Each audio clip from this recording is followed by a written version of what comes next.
We've got another great story to share with you today, an inspiring journey into local government leadership, because that's what we do here on the HaltingWinter podcast. We tell the stories behind the titles, the unique paths into public service, and the moments that shape how these leaders show up, even when the work gets heavy. Every day, local government quietly makes modern life possible, and behind every service is a person doing work that often goes unseen. This is the HaltingWinter podcast, and I'm Seth Winterhalter. Every week, I have the pleasure of sitting down with local government leaders from across the country that remind us where government really lives, locally, doing the work that truly matters. This is the work that builds belonging. Before we hear today's conversation, I want to take a moment to thank our sponsors. Tyler Technologies has been exclusively serving the public sector since 1998, partnering with cities and counties to make their work more manageable, more connected, and more effective. From smarter budgeting to artificial intelligence, Tyler equips local governments with software and solutions that help leaders serve with clarity, efficiency, and impact. You can explore a variety of free resources at tylertech.com/winter. That's tylertech.com/winter. And if today's conversation resonates with you, I want to invite you to check out the Municipal Leadership Development Circle. It's a global community of local government leaders who are committed to growing together, supporting one another, and leading well in the middle of municipal pressure. You can learn more about the MLDC at haltingwinter.com/MLDC. That's haltingwinter.com/MLDC. And now, let's turn to today's conversation. My guest on the podcast today is Jerry Gabrielatos, City Manager, 17 years municipal government, most recently in Beloit, Wisconsin, but now a free agent. And why do we have the free agent Jerry on today? Because we're going to talk about AI. It's the dominant conversation with everyone. And you've just written an article that's captured some attention about city management, local government, and AI. So I can't wait to dive into this. Jerry, welcome back to the podcast. I am happy to be here, and congratulations on your success. I think you've done a couple hundred podcasts since I was last on, but we've stayed in touch, and I appreciate what you're doing for local government and connecting managers to each other. Thank you. It has been a wild ride. We are now over 300 episodes. Your episode was episode 111. So you got to go back. If you don't know Jerry's story, an amazing story. We're talking Minnesota to Oregon to Wisconsin. It's like you have a love relationship with cold places, wet places. And I know you just got back from Mexico. So I know your heart is like mine. You long for the warmth, and yet you're drawn back to these harsh climates. Yeah. I went to school in New Orleans. But I'm from Chicago, which is where I kind of started in local government too. So, well, and back to that story again, episode 111, I remember what really stood out is two things.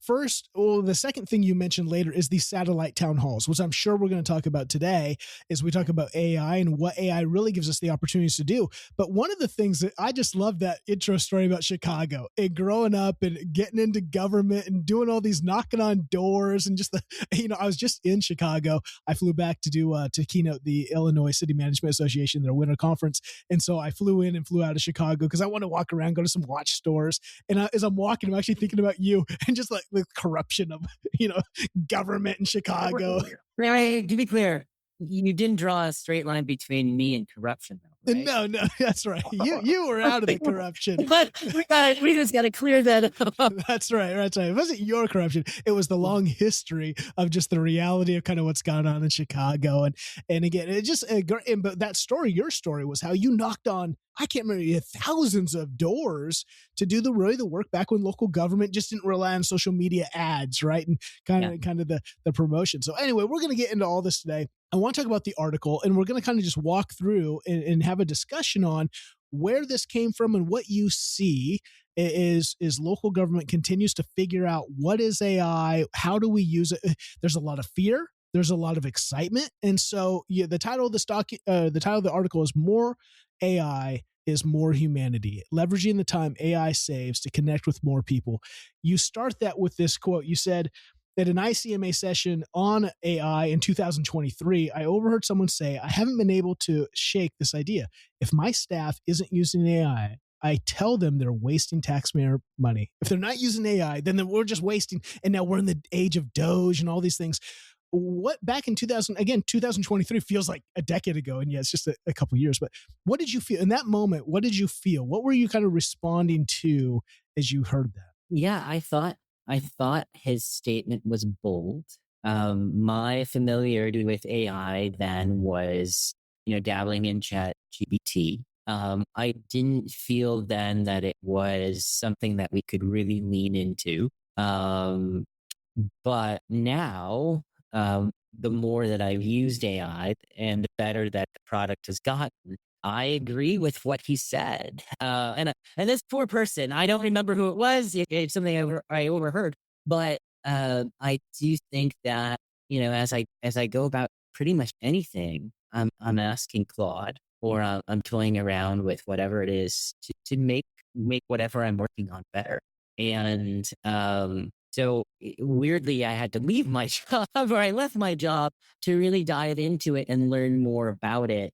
And now that I have, I wanted to sort of shout about it, right? And go, this is the industry with which I know the most, and this is how I think it could be used. And the sort of paradox in the article is really like the more you use this, the more time it can free up for you to get into the community to create meaningful relationships, to create gather input at a more organic level and produce better outcomes for whatever your staff might be working on. Well, and I think that's the big thing that we're going to get to is not just how you use it, because again, I think we're all trying to figure out how, and we're on the tip of the iceberg still for how to really use it, but we do know it's coming. And so how do we prepare ourselves and what do we do? That's your big question. What do you do with the time that it frees up? And I think about this, if you're hearing this and you're going, oh, AI, and you're kind of like, listen, we continually modernize. We've done this for forever. No one's out ripping up streets and doing new pavement with horse and plow, right? You have tools. Your public works has tools. You're not out there with garbage trucks from 50 years ago or fire trucks from 50 years ago. You've got new tools. In fact, I've had a couple former fire chiefs, the city managers. These trucks are $1 million. Like the technology, and guess what that technology helps us do? Serve our residents better. So that's what we want to remember. Now, here's the thing I thought about when I read this article, and I've said this a few times with technology. I always think back to the microwave and how, the microwave was revolutionary. I'm sure, again, I wasn't, the microwave was in my house when I was born. And so I didn't go through the whole, but I'm sure there were people that were like, this is going to kill us. How do you can't bring that into your house. This is the devil, and horrible. And then you had people go, oh, this is going to be so great. I don't have to come home especially from, households where both people worked. My mom came home for years from a full-time job executive, came home and made dinner, and we ate at 8:00 every night because she had to make 90 minutes to make dinner. Now you can make dinner in 5 minutes. Hungry man. I remember when, I don't know if you were a kid, but when I was a kid, I remember getting a TV dinner was so fun. It was like, it was like worst food. And it was so exciting. You get this microwavable food. Well, the issue is we thought the microwave was going to save us time so we could spend more time with family. Jerry, I have 4 kids. I don't remember the last time we all sat down and had dinner together. We got teens in their rooms watching their iPads, and everyone's got to have their own dinner of choice.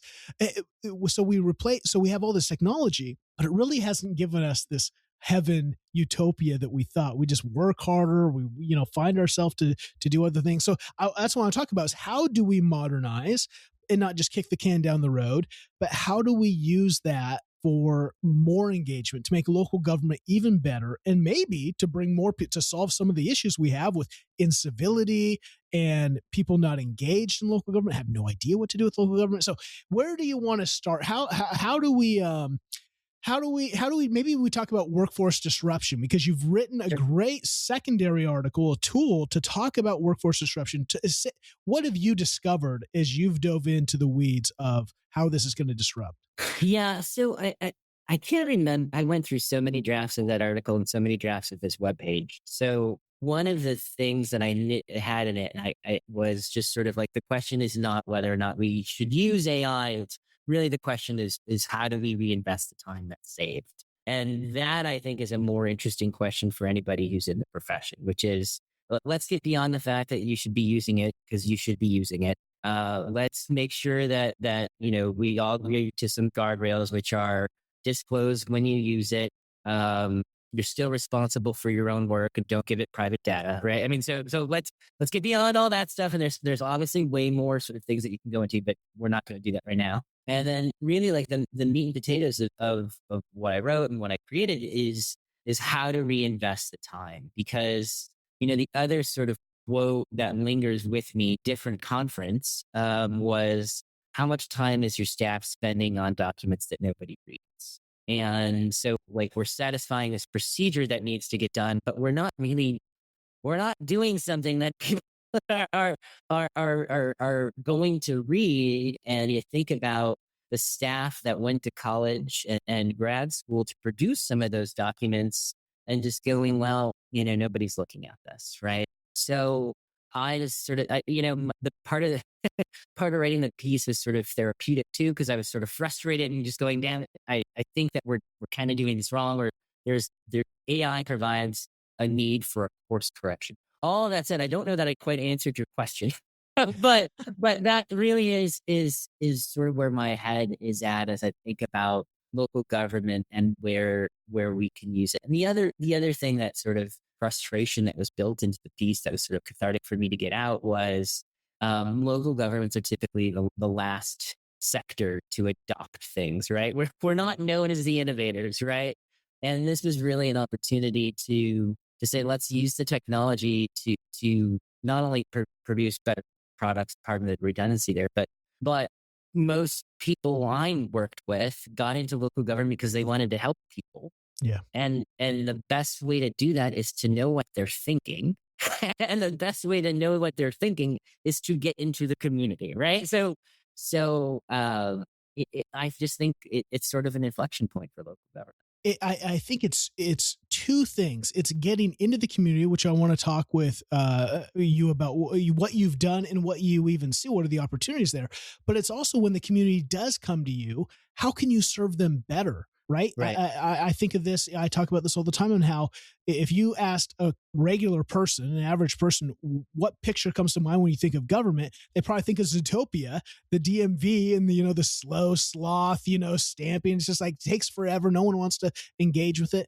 And yet, like I think of Christopher Gilbert, city manager in Springfield Township, Ohio, who does this whole thing on hospitality and how do we actually engage with our mind, our heart, our soul into these people and actually give them experience when they come to City Hall. That's awesome. And so I think it's that duality, and you can do that when you don't have 10,000 things on your plate. Like you say, if you had AI capture the transcript of your City Hall, meeting, and then wrote up the agenda, the report via that, which literally anything, that's like the simplest AI could do. It just came to my mind. Like, if you're not doing that, I don't know why you're wasting that person is wasting hours of time having to write out what happened, what took place, what was said. AI could literally do that in seconds. And so there are some tools there that even now are applicable that can then free up. Now that's the danger, I think, of the culture we've created.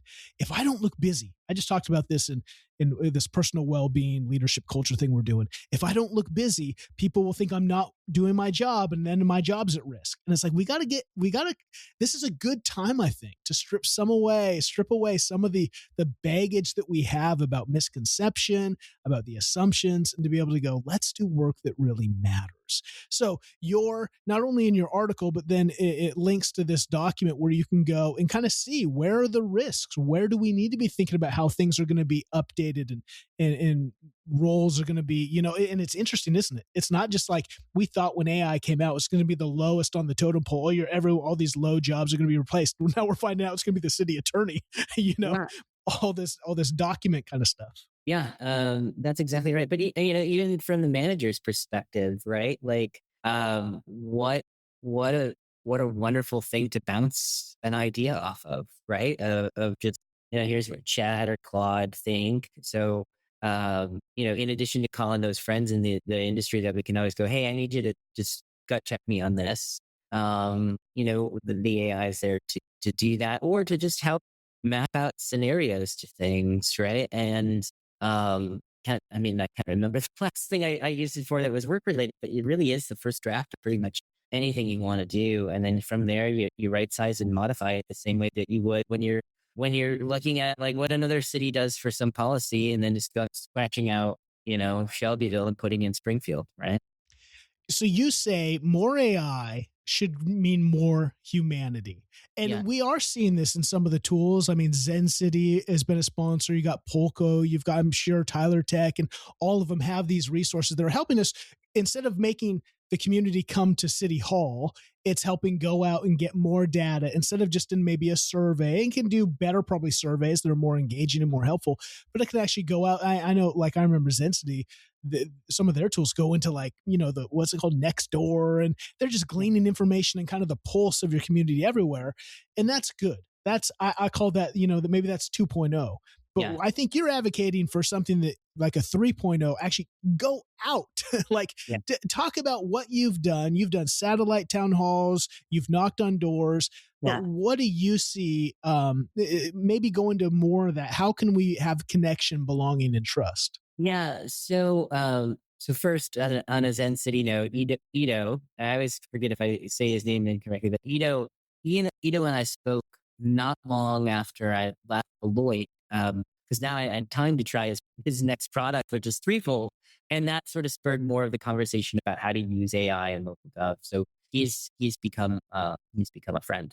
But how do we sort of bring it to the next level of community engagement? I think, when I reflect back on my time in Beloit, the thing that most people really appreciated about me was that I hear a couple things consistently.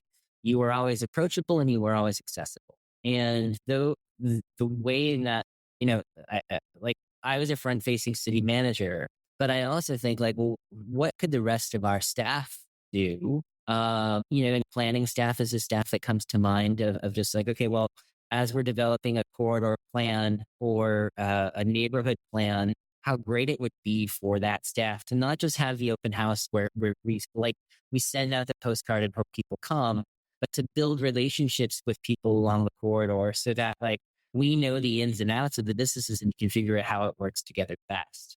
The other thing that, sort of running thread through my career where like you can kind of use the time AI frees up to really build relationships with the people who are ambassadors, right? And here's what I mean.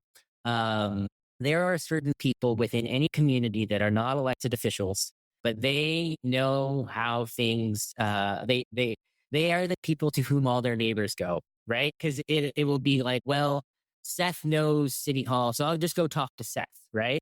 And you may not be an elected, but you obviously have influence. Using that time to build relationships with people beyond the places where you normally encounter them. So chambers of commerce or community meetings or whatever, but really like in the community. That's sort of what I had in mind was like, let's create those relationships. The one that comes to mind locally in Beloit, I wrote a column about how much I love Beloit not that long ago.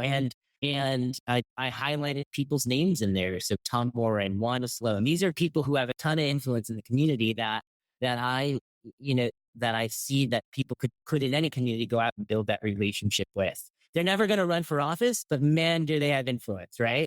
And I think they are also people whom, other people go to for opinion and, well, who should I vote for? Or what do you think of what the heck's going on at City Hall? And that's where some of the best work gets done. And it's the work that I always found the most satisfying in the job. Does that make sense? I have the unique privilege of speaking at conferences for local government leaders across North America, and one thing has become quite clear over the past year. Artificial intelligence has quickly become the dominant topic of conversation at most of them. In fact, the ICMA is leaning into that momentum by hosting its first local government reimagined conference of 2026 down in Orlando. The theme this year, the AI Edge. Honestly, it makes sense. If AI can help cut down on repetitive work, streamline operations, and make it easier for residents to connect with their local government, that's obviously something every city and county leader should at least be paying attention to.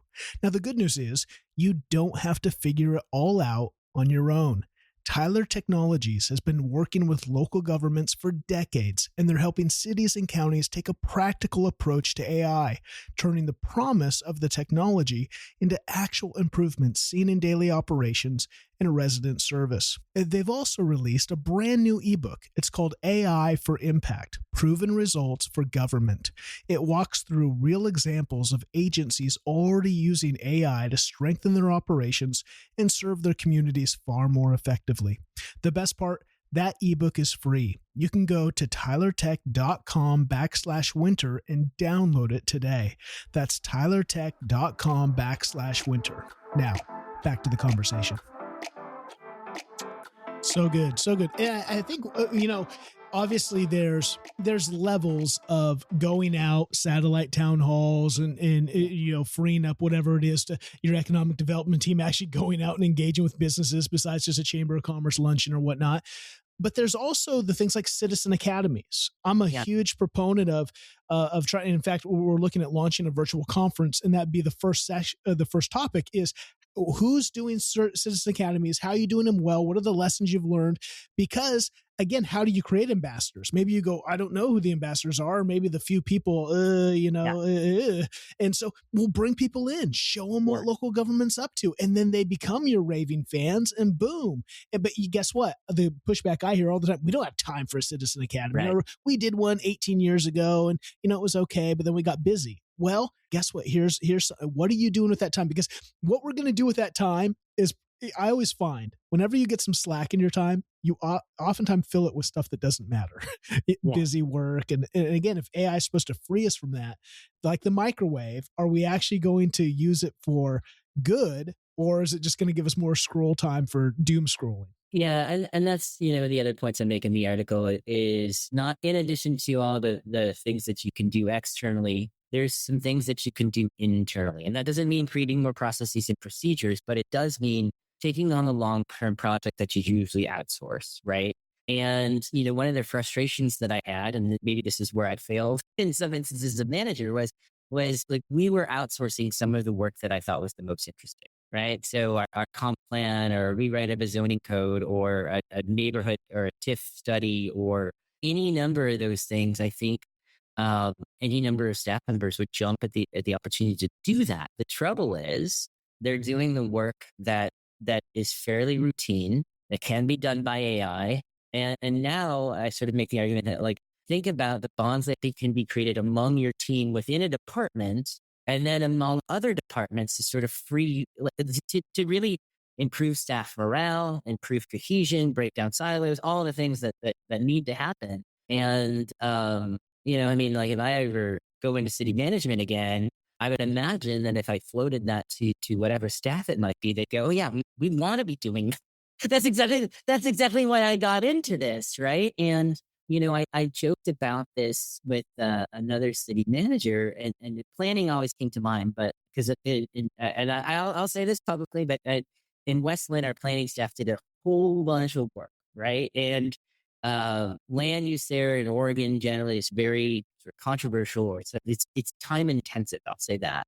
And, I think these people, planners, went to school for a really long time, and they write these reports about fence setbacks. You're like, I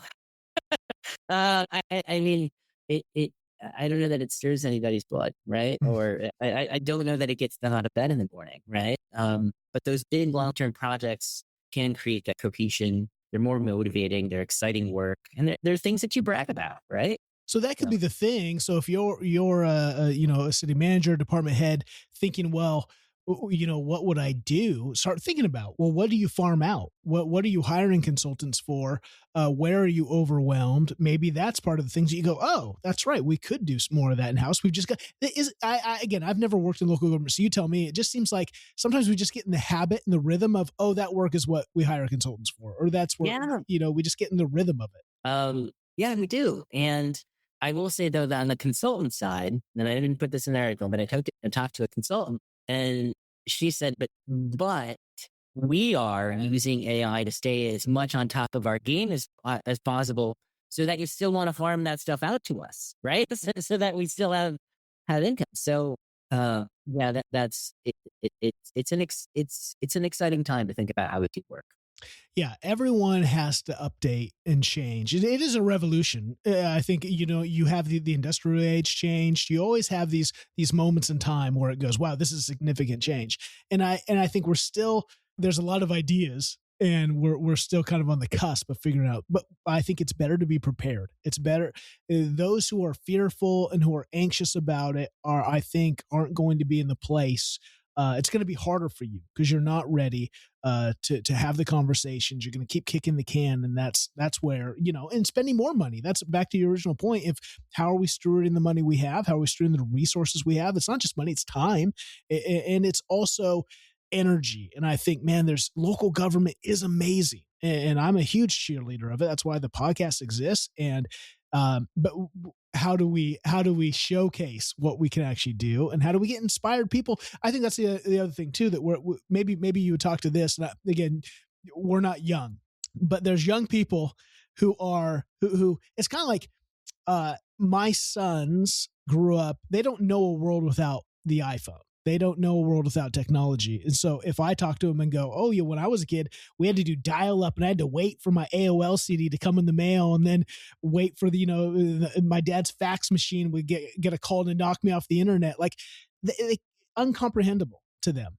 Right. There are young people that now AI is just, it's how they did school. They use ChatGPT, and so they're going to show up to an organization and they're going to be like, "Oh, we don't talk about AI here."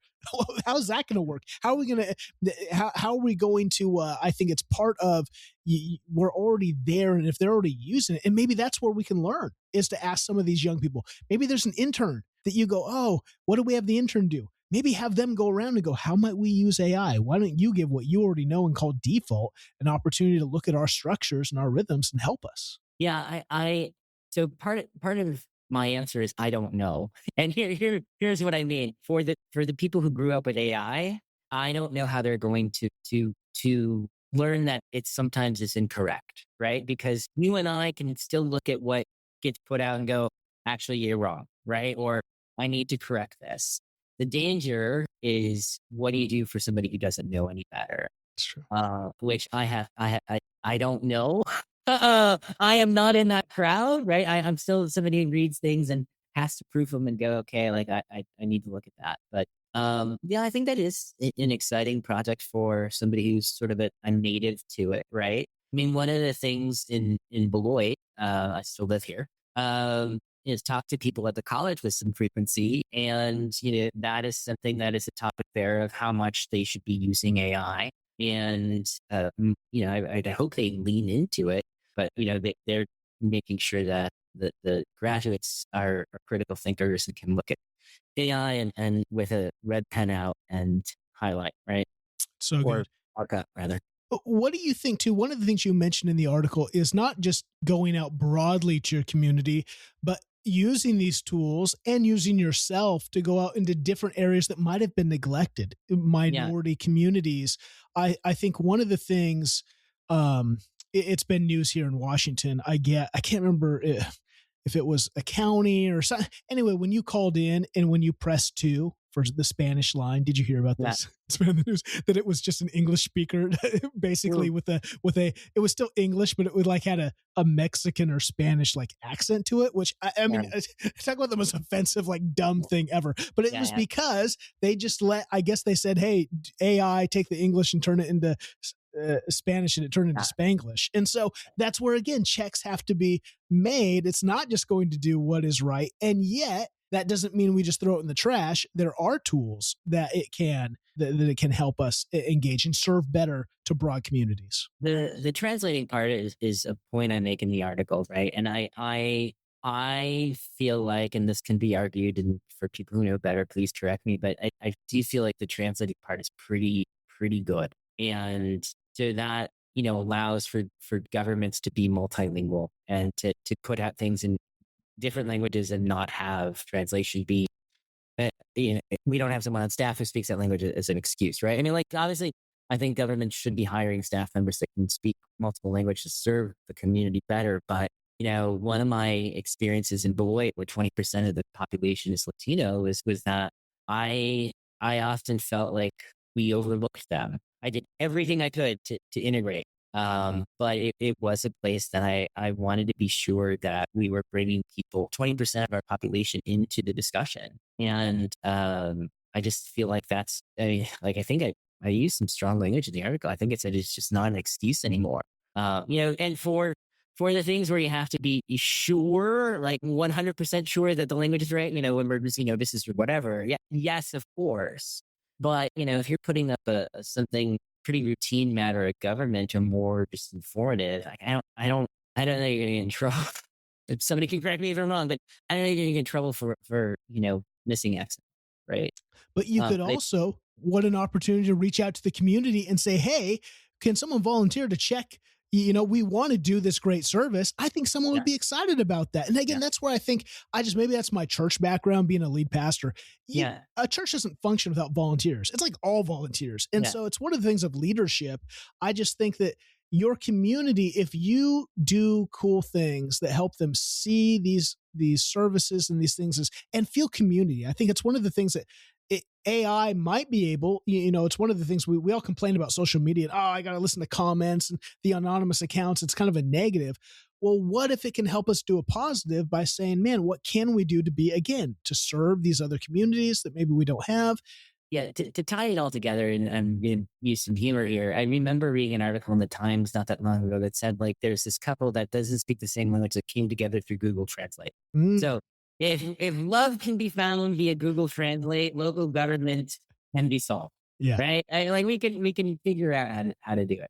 And I Uh, think people are gracious to give us some grace too, right? yeah, You don't have to and, have and it perfect. yeah, but again, I think that there's really the potential to sort of activate parts of the community that may not have the means to do so previously, right? Yeah. Is back to your idea about it allowing us to, what do we do with that extra time? How do we go out? How do we get creative?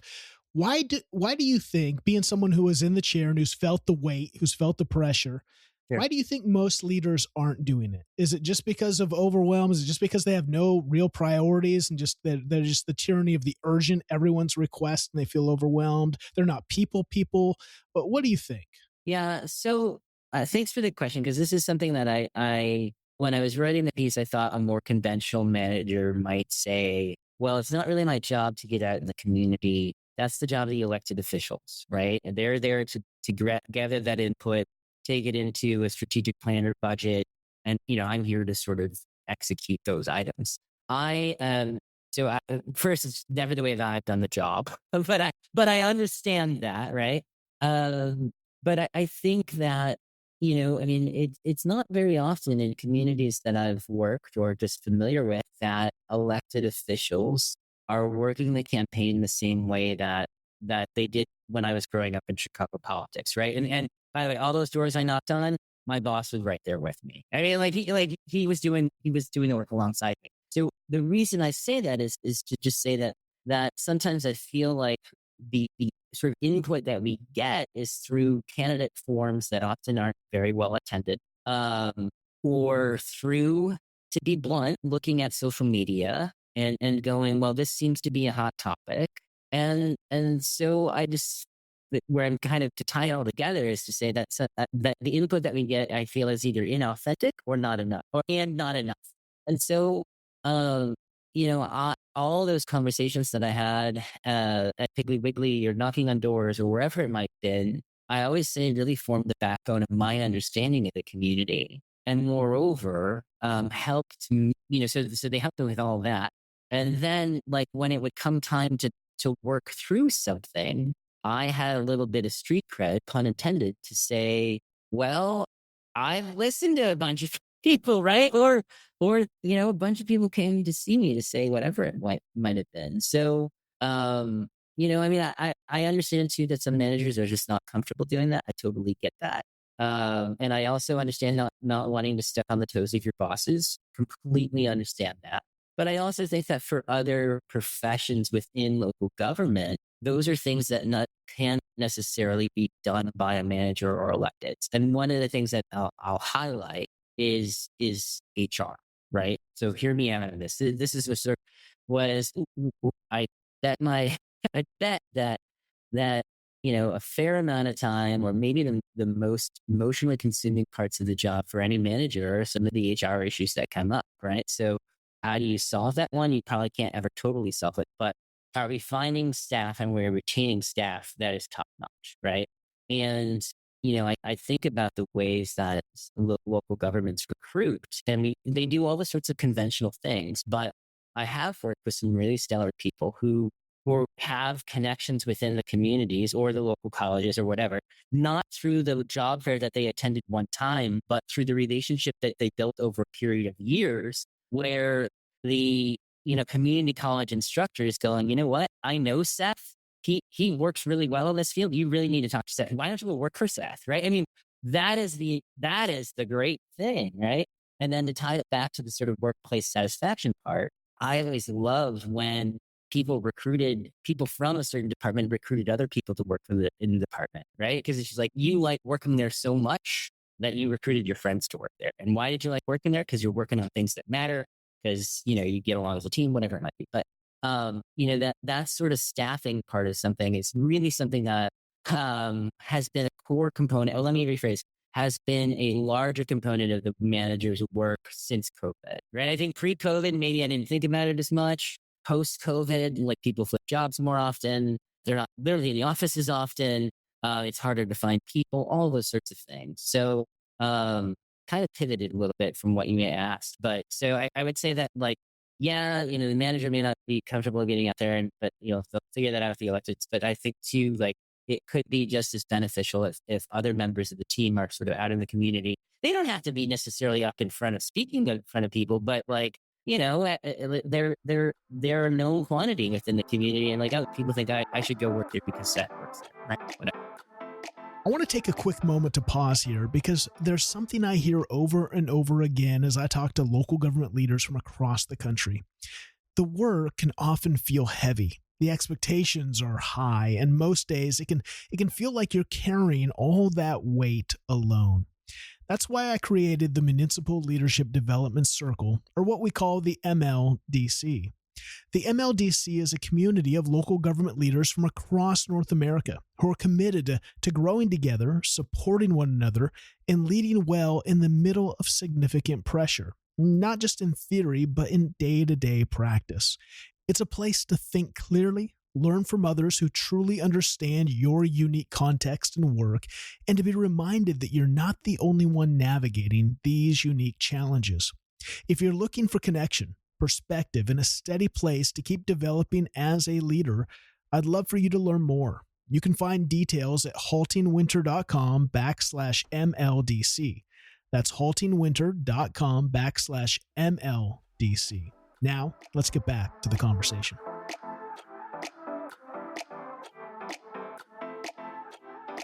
Again, it's the interactions within it, like you just said. If you can speak to this as a city manager, you're a people person though. So I think that you're naturally probably looking to get away from your desk and engage with people. Whereas there might be someone who's they're more geared towards, I love put my head down and digging on, mind work. And maybe it's hard for them to get out of the office. And yet, like, you just got to think, where's the work really at? Sometimes we wonder why culture is all burnt out. Well, if you're not interacting and helping people be known, people feel valued, people get excited about the work they're doing, those can be the draining things. Maybe the key is, go for it. But I mean, you can, if somebody's not comfortable doing that, I totally understand that. But, if you use AI for other people on the staff to free up into the community, I mean, that's where you can go. And so, maybe you've got a community relations, maybe your comms person, right, who was working on a whole bunch of comms now shifts, like, now can be done by social, or, an AI can write the social media post, press release, whatever. Instead of doing that, they're facilitating a neighborhood meeting about whatever it might be, right? That's, so I think the AI can sort of repurpose some of that time and get us to think differently about who's out there too. And like you say, one of the easiest things that you can do is open up Claude, ChatGPT. I think they even have free versions that you can, you can do this and just say, hey, what's something, here's what I do. I just did this in the leadership and culture webinar we had today. I said, I would encourage you to do a calendar audit. look at what you actually did last week, every hour, and then ask yourself, did I actually get to my priorities? Did I actually do what was most important? And we'll be surprised that we oftentimes, even when we have a moment, we'll default to emails or some, low hanging fruit task because it's easier because I can check that off instead of doing the important work that's going to move the organization forward. You might just dump your calendar in and go, hey, how could I think about using AI to free up some time to do some work?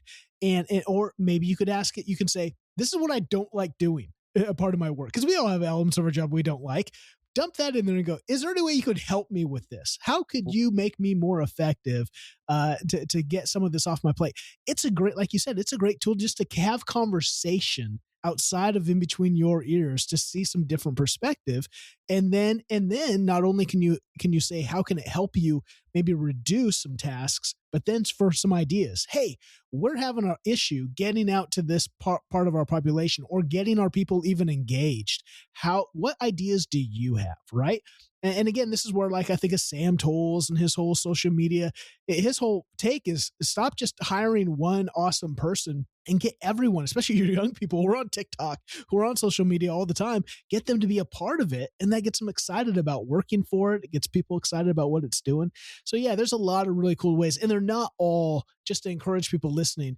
You don't have to reinvent the wheel here. We're not asking you to take everything and change it overnight. What are some baby steps to take? And you might discover those simply by just starting to play with the tools. Yeah, and I mean, the other thing that came to mind that I actually didn't put in the web page, but like, what are the tools, right? Like, I would love to put in on a park and rec note, right? Like, everybody that works in the park and rec sphere, put all their programming into AI and say, where are the overlaps? What are the gaps? And then sit down with your partners and figure out what those are, right? And all that stuff is just so much easier now, and it takes minutes, right? So, I mean, my hope is that people listening or reading or whatever can, if they've got that sort of specific department on the sheet, they can claw through and go, actually, you know, these are some other ways that it can be used, right? And I imagine each sort of professional organization on this chart, it has people that are writing about how it can use AI in those things. That's what people are doing that. Yeah. So if I hired you tomorrow to be the city manager of HaltingWintertopia, okay. how do you think you would come in? What are some things, like, again, you've had this 17 plus year career in local government, Yeah. and now you're thinking about AI in light of what you know, in light of how you're kind of chewing on things now. What are some things that you might initially do to come in and go, how might you think differently in a new spot to think, how do we use AI? I love that question because it's something that I thought about as I was writing the piece, right? So I think I'd go department by department and go, like, what are you using now? What are your challenges, right? Like, how's your team getting along? What are you outsourcing? And what is your community engagement level, right? And I sort of take an inventory of all those things, and from there put together a plan, right? And my hope is that anybody I would be working with would take a look at this and go, this is kind of a framework from which we can start to build. And that's the intent of why I wrote it too. It's just like, regardless of not whether I work with people, like, I hope somebody grabs this and goes, this is kind of a blueprint for how we can build our department, knowing that AI is going to be a huge force. But the thing I would say too is, let's start talking about how you're using AI, right?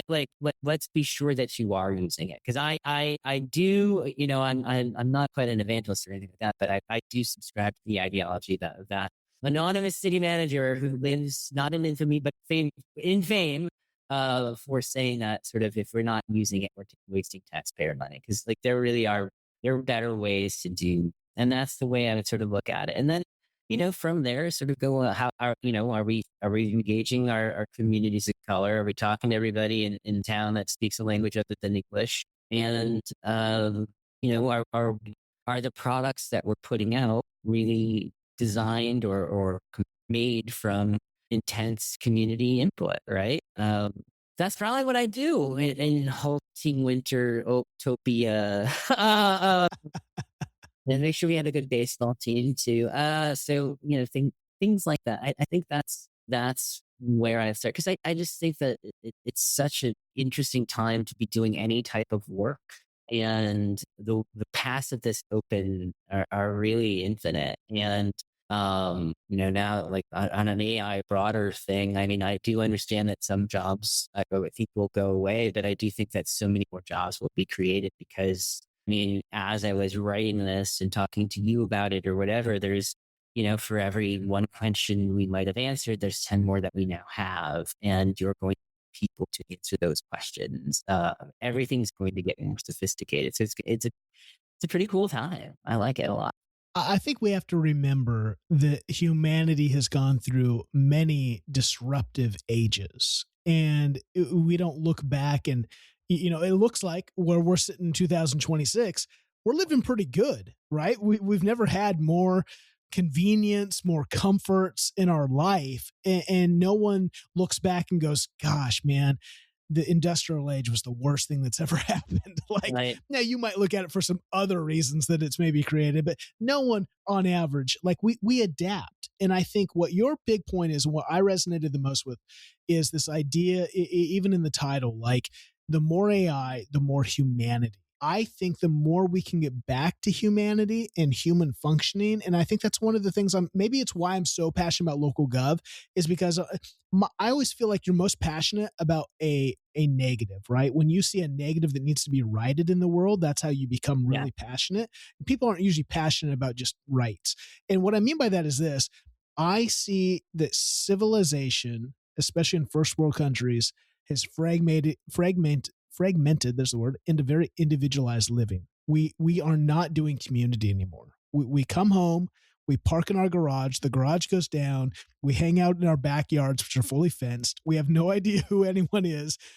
The only things that really bring us together are the baseball game. But even then, you might be celebrating and wearing a jersey and kind of, but are you even those experiences? They used to be like, we create friendship groups out of that. We'd be like, we'd know who we'd sit with. And I think that we've just kind of, we're living these, and then we get onto social media and live very anonymous, hyper, like kind of dual lives. Like, this is my social media platform, and this is my perfect self, and this is my real self. And I just think local government has an opportunity to create the places where we live that are very communal. Like, how are we doing life together? So one, I wholeheartedly agree, but two, some of the data, not AI related, just show that distrust of institutions has gone down.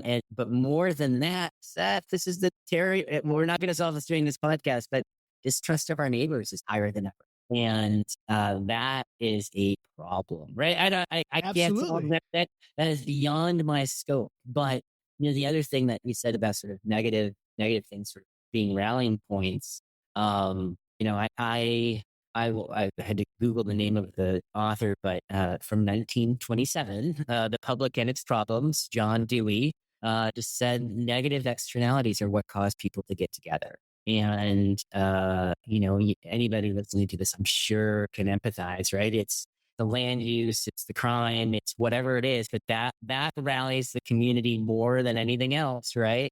And the key thing, I think, for any manager is, or whomever, is, once the problem is solved, making sure, seeing if you can sustain that community interest, right? So one of the, I had an interview recently. One of the questions was like, what is your proudest accomplishment? So now I'm going to brag with you in addition to bragging on that. But we had this, I was working in this neighborhood in Chicago where we had a couple of murders happen within 4 months of each other. And a group of us went out, canvassed the whole neighborhood, got rid of the crime, but more than that, it revitalized the neighborhood association, which is still, I had to check the other day, it's still going on. There's still, all of us probably moved away, but the West Bucktown Neighborhood Association still exists, 16 years later. And it was sort of born out of murder. And, I think that's, but, it also, that's the exciting part of the job, right? And everybody that lives there, I mean, I don't know what it's like today, but even the neighborhood that I live in, like more fun because we all know each other, right? And when those sort of things can be broken down, it gets really exciting. We are social beings, and I think we Yeah, need community, and we need and again, you're right, it is easy to motivate and group people together by something that you're against and make it hyper emotional. We see that politically now, but but I don't think it's healthy. I think that it creates burnout and it creates really bad community. Whereas being for something and being about yes, you took a negative, but it didn't thrive for 16 years off negativity. It thrived because people found purpose in it and meaning and some kind of connection to be like, oh, we can care for one another. We can actually, yeah, have good things. And I think local government has a unique place. Local government's not going away. The services that local government provides, your water, your sewer, your trash, emergency response, yeah, etc., are going to be needed in every society, no matter, especially think about this, the things that the local government provides. If the world collapsed and especially our urban people had to figure out how to do everything that local government does, that's why the anarchy will start there first, right? yeah, I just turn on my water and it happens. What do I do if I don't have water? So yeah, it's needed, it's necessary. And like you say, I think your big point is, yes, AI can help. And even who knows with Musk and robots, whatever's going on there, maybe a lot of that is replaced in 20 years, but humans are still going to be needed, that connection point, that community point. And so there's elements of local gov that will always be necessary. And I think desirable. That's my favorite things about local gov is, yes, you have these, I call it the dualities of infrastructure. You create these below ground things like water, sewer, streets, etc. But it's to create the above ground things that bring us together, the festivals, the libraries, the community centers, the projects that we go. This is why I love living here, the new businesses, etc. And there's something, again, human about that I don't think robots are going to create. Or if they do, it's going to be a really boring world without much yeah. creativity and excitement. I agree with you. I don't know how that's going to work. But I do think that you and I will be alive for it. I do, exactly. Well, It's quickly. that'll be the next article. You'll tell us all. You'll keep us informed. What's Yeah, going on. yeah. The next article. I mean, I'd like to do a deep dive maybe on HR, because I think that there's, how can we use AI not in HR but really how can we rethink HR to get staff that we can get deep applicant pools and we keep. That's of interest to me. And then I mean, as more AI seeps in, I mean, how do we have conversations about the changing of the organization, right? So, I was blunt about that in the article. Like, there are some jobs that are going to go away. And what other things can that department do that are of interest? And I don't know. I don't know the answers to that. But that's, I want to maybe keep writing. So. Well, I think I think what is both great about this article that you have, and again, it's in the show notes. We'll link to it. Make sure you go read it. But I think also this time that you have right now, right, in transition, you're not leading Beloit, and so in the meantime, I think you're able then to maybe do what some city managers aren't going to give themselves permission to do. Like, I'm too busy to play around with ChatGPT, and so maybe you can go, hey, if I was in the role, and if I was thinking how could I maybe, there's some opportunities for you to help us see how you might be able to use, and what you've kind of learned to say, hey, I put myself in this context of how would I look at HR and how would I think differently? And this is what it came out. And it made me think, if I was actually a city manager right now, here's where I might use. And so I think that is a cool thing in this hiatus, that you're able to do something that's going to help both you, wherever you land, with that city management or whatever tool, because every leader's got to go through. It doesn't matter if you're in public sector or private sector, you're all facing the same dilemma, is how do we reinvent the organizations we lead? And in private sector is even more chaotic right now, because consume, right? The dollar drives private industry. If you're Right. not ahead of your competition, so they're all, I mean, I've worked with a lot of keynote speakers and thought leaders in private sector work, and they're all freaking out because they got to stay, they're so, it's so disruptive to them. Whereas again, local government can kind of be a little slower to the game, but that's kind of the danger is if you're too slow and you're not using it in simple ways, I think you are missing out. And you're not only missing out on more time to do what's more effective, but also just like getting, I think the best thing that you've said today, and the thing I want to highlight is there's work that you don't want to do. There's busy, dumb work that's just takes up your time and it's a nuisance to you. Ask AI, use it as a therapist and be like, this is what I hate about my job. Can you help me? And guess what? It might give you back some tools to say, I can do that. Why don't you, and so just start playing with it. And I think you'll be encouraged. And that doesn't mean, you've got to, no one's forcing you to use it, but at least now, right? Now's the better time to start to investigate and to play with it. Yeah. I was watching some AI thing at a Chamber of Commerce on YouTube, and the speaker asked the crowd, how many of you are using it actively, are familiar with it and not using it at all? And I mean, I don't know if this room is a good barometer, but I've spoken to other people, and it does seem to feel like a third of using it actively. They dabbled in it and then like not using it at all. And I would encourage the dabblers and the people not using it at all to really overcome the fear and make time, and really start. I've used it for everything from, I used it real time in my fantasy baseball draft. Don't tell anybody that in the league that I did it, but it's a tool that was open to everybody. But it really it leads to better decisions. That there's no way around that. It's just the human mind can only hold so much data. And I think that's the best thing. It does not, here's what it doesn't do. You can't just be like, write something for me and it just comes out and it has to have data itself to figure out what you're doing.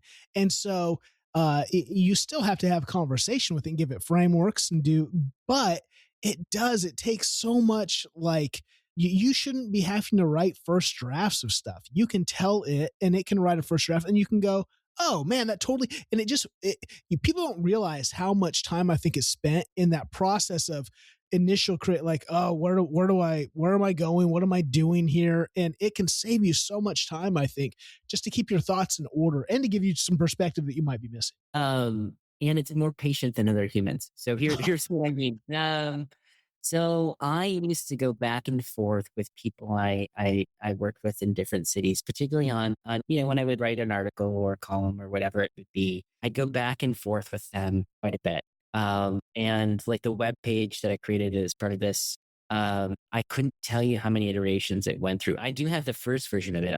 I'll send it to you just for giggles, but it has the patience of a machine, right? Which is and it created a better product. I mean, so the way that I created the article is I outlined everything. I gave it a whole bunch of talking points, and then I think, where I landed might have been draft 40 or something. I should look.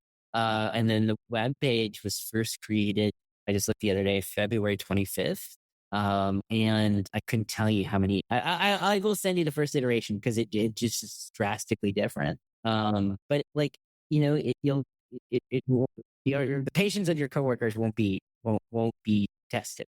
And I'm only using it for the rudimentary stuff, right? I mean, if you're an engineer, data scientist or whatever, you can really do some advanced math with it now, right? It's a new world. And it can either be exciting or it can be overwhelming. And I think that maybe it's not one side or the other of that pendulum. I think the key is, like you said, just start dabbling, find some space to, encourage your other people. Maybe it's not you. Maybe it's you just encouraging your team to say, hey, how are we looking at this? What are we thinking? What are our fears? How might we be? How do you eradicate fears? I think you go do. Fear is built out of just in your head, right? Fear is never about action. Yeah. And the other thing I was thinking on a local gov note, I say yes to everybody that approaches me about products these days. and obviously I have some time to do that, but it's interesting seeing all the AI that's out there for each different department, right? And playing around with that, just developing a familiarity with with all of it because the products are moving so quickly, right? And I'm being blunt. Sometimes the salespeople are not the best at conveying it for the local gov, right? I mean, like, so like you'll kind of have to push out their nonsense a little bit, but when you get to the meat and potatoes of what they're doing, really some products out there that'll blow people's hair back. I remember I had a conversation with someone I used to work with not that long ago, and we were talking about code enforcement. And I just said, well, there's a software out there now that when you drive the street, it takes an inventory of everything. And he goes, there is? And I said, yeah. and what a tool that, so we really are going from tin can on a string to iPhone, right? And to just be aware of the products that are out there, like all of it's moving pretty quickly, and it's pretty exciting. And I used to just not have time for any of that stuff. But now, it's how I got to know more people in it, and the products are that's where all the technology is. So just take that call from whoever it is to just work through it, and maybe you won't buy the product, but you'll learn more about how AI can improve whatever field you're working in. And maybe one of the simplest things is you're seeing more, or I'm hearing more and more people that are using Google Chat, or ChatGPT, or whatever it is, instead of Google. Like Google's like they're saying no one's using Google search anymore. So, I was in a meeting the other day with marketing strategists, and we were talking about just, storytelling and how to, and they were like, Google ads are like dead because no one, they're like, no one should be investing in them anymore. And how are you having and talking about advertising and getting ChatGPT to get it connected to. So it's disrupting a whole lot of things and how we interact. But I use that every time I travel. So I was just back in Wisconsin. What were you? Beloit. In fact, I took a picture of the exit that said Beloit, and I haven't sent it to you. I was like, Jerry. And so before I went out, I said, hey, tell me all the watch stores, from Milwaukee up to Appleton. And it, here's your watch. And so there it was. And it was far better than Google, like, random, like it wouldn't, and so I'm interested in this, and I could it was like having a conversation with an assistant. Yeah. And so it produced way better results and kind of a conversation than even like a Google chat, which just gives you the link. So it is a new world, and there are simple ways. I just want to encourage, because again, if you've listened this far, you're probably interested and probably using it. But if for some reason you skip to the end and you're not using it, what are the simple things now that you use? Maybe you open up a browser and a Google search, and just encourage you, try ChatGPT or Claude and see, and start having some conversation, and you might go, wow, that is kind of unique. Okay. And you can tell me if I'm getting too off topic, but one of the things so I'm listening to this book right now, and I'm going to say a swear word, and you can edit it out, but I think it's actually a Googleable word now. It's called Enshittification, and it's a book by Cory Doctorow. And he writes that the platforms have all become what he calls enshittified. But right now, Claude and chat and some of the other AI is really high functioning and kind of fun to use, just like Facebook was 15 years ago. And so where I'm going with it is kind of a golden era, because, I don't know how long it is before, every time you ask Claude or chat a question, you have to listen to an ad from wherever it is, right? I just heard it yesterday. They said no! they're working on it. And I just said, I threw up in my mouth. I was like, oh, it's the end. I'll pay for the one without ads. Right? But it is kind of just an interesting thing, right? So it's an exciting time. Oh, it is. Oh, we could go on forever. Well, I look forward to, we're going to have to catch up as you continue to chew on it. And I hope it just, the reason for it, I just want to spur conversation, because I think that's the important thing is, what are we learning? How are we encouraging one another? How are we being more effective to engage the very residents we serve? How are we being more mindful of the work? Again, my big thing is burnout. Work, there's no such thing as work-life balance. There's just intentionality. Well, guess what? If you can create some margin in your life by some tools, I think that's a massive win. If you can create not just more margin, but more time to focus on what really matters, what only you hired for what your role is can do, instead of, some behind the week grunt work, just admin work, basically. How awesome is that? I think you'll find more engagement with your work. You'll probably be better in engaging people in the community. And so, so many good things. But anything else as we close? No, this has been great. Thanks for taking a look at the piece and doing the podcast. I always enjoy these conversations. Always good to chat, Jerry. Again, Jerry Gabrielatos, Wisconsin, Minnesota, Oregon, world traveler. Can't wait until we connect again. Thanks, Seth. The stories we share here on the Halting Winter podcast remind us where government really lives, locally, right here in our cities, our counties, the communities that shape our everyday life. If today's conversation resonated with you, please subscribe and share the episode to help these stories reach others. I'm Seth Winterhalter. You can find me at HaltingWinter.com. Until next time, thanks for listening.